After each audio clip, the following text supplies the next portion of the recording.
Vous croyez qu'à l'époque coloniale, tous les Français blancs validaient la colonisation? Eh bien, c'est faux. La preuve avec Afrique 50, un film anticolonial réalisé en 1950. En Afrique, on ouvre une école quand les grosses compagnies coloniales ont besoin de comptables. On envoie un médecin quand les grosses compagnies coloniales risquent de manquer de main-d'œuvre. Et ce village a encore de la chance dans sa misère, il est en paix.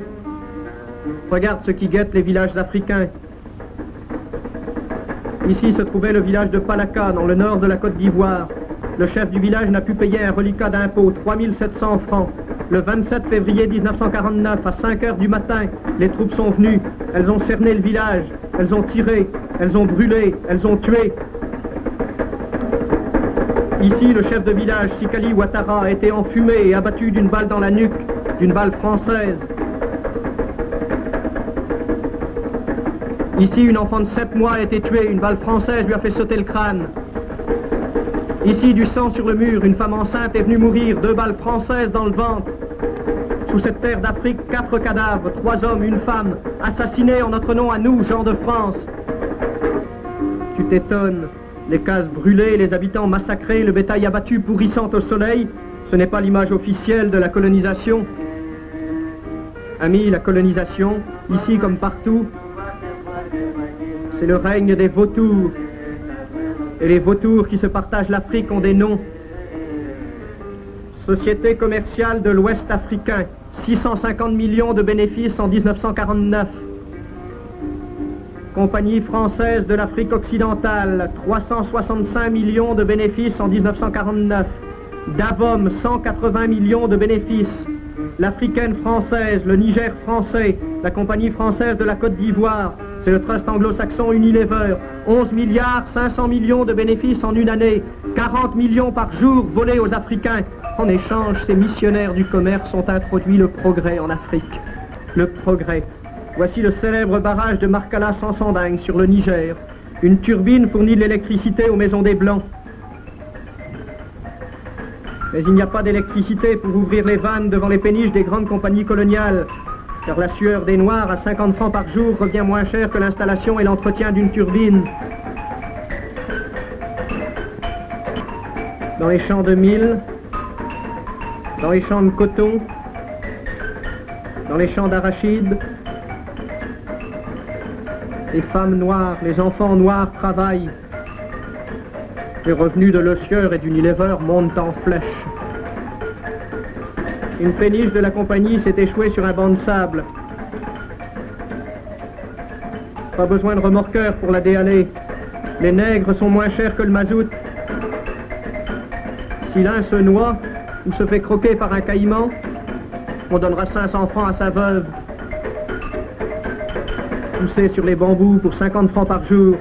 Depuis 1946, le travail forcé est aboli en Afrique noire, mais il faut payer l'impôt en argent liquide. Et tu as vu comment on traite les villages qui ne peuvent payer intégralement l'impôt. Pour avoir l'argent, un seul moyen, travailler pour la compagnie coloniale à 50 francs par jour.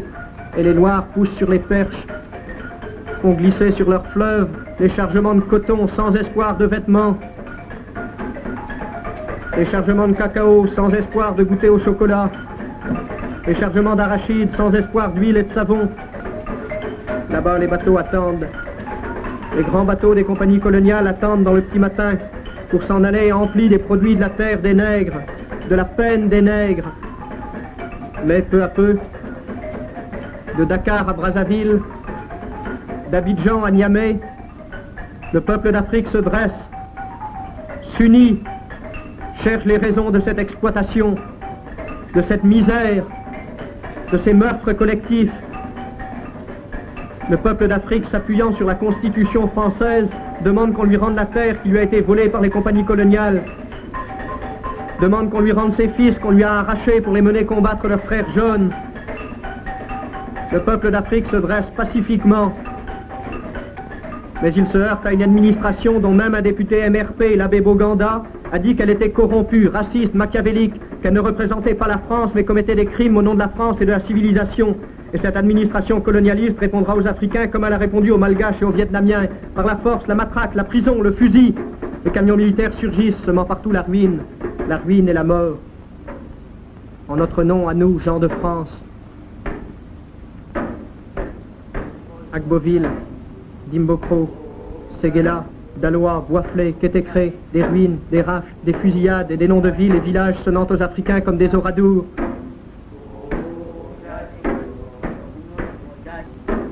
La police est passée. Ngo Bena tué à coups de crosse. Mbogoum assassiné lors d'une perquisition. Marine Guénaud morte des suites d'un interrogatoire de police. Et tant d'autres noms de martyrs sonnant aux Africains comme des Destiennes d'Orve, comme des Guy Moquet. L'administrateur Osuré assassine sur son cercle. Le commandant Cuny brûle vif un de ses administrés. La ruine.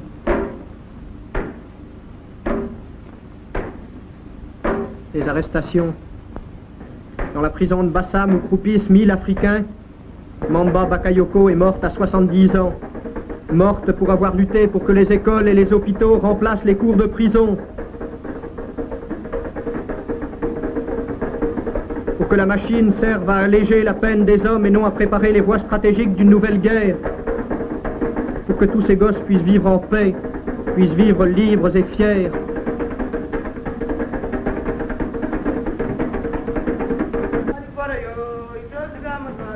Mamba Bakayoko est morte pour que le peuple africain puisse connaître enfin le bonheur. Mamba Bakayoko est morte, mais tout le peuple africain a pris place près du peuple de France, dans le grand coude à coude des peuples pour la paix et le bonheur.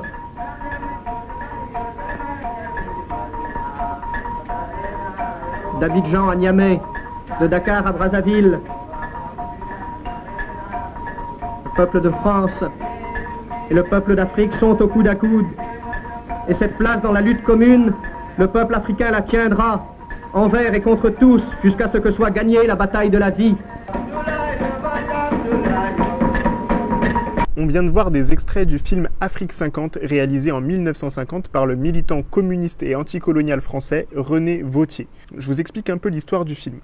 En 1949, la Ligue française de l'enseignement a engagé René Vauthier pour réaliser un reportage sur les conditions de vie dans les villages africains de Côte d'Ivoire, de Haute-Volta, du Sénégal et du Soudan français. Le but du reportage à la base, c'était de mettre en valeur la mission éducative de la France dans ses colonies. Mais quand il arrive sur place, René Vauthier décide de filmer la réalité de l'Afrique colonisée. Très rapidement, la police saisit les négatifs du film et lui-même est convoqué au tribunal. Il réussit cependant à sauver quelques bobines et en 1950, il réalise ce film nommé Afrique 50. Le film est censuré par la République coloniale française pendant plus de 40 ans, mais il va circuler clandestinement.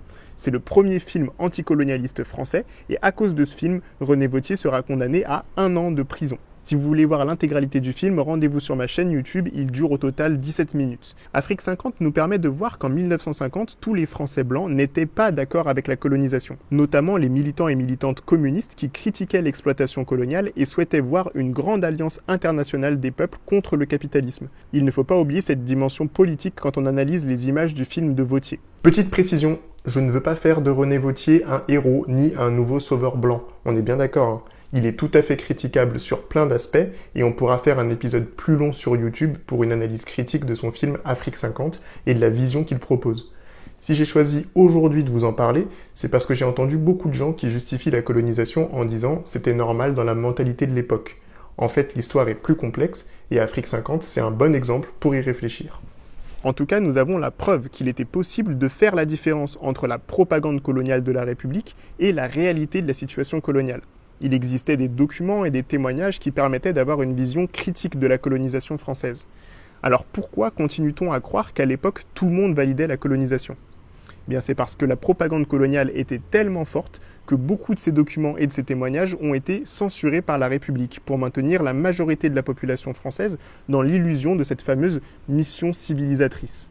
Et c'est cette même propagande qu'on continue à entendre aujourd'hui de la part des défenseurs des aspects positifs de la colonisation.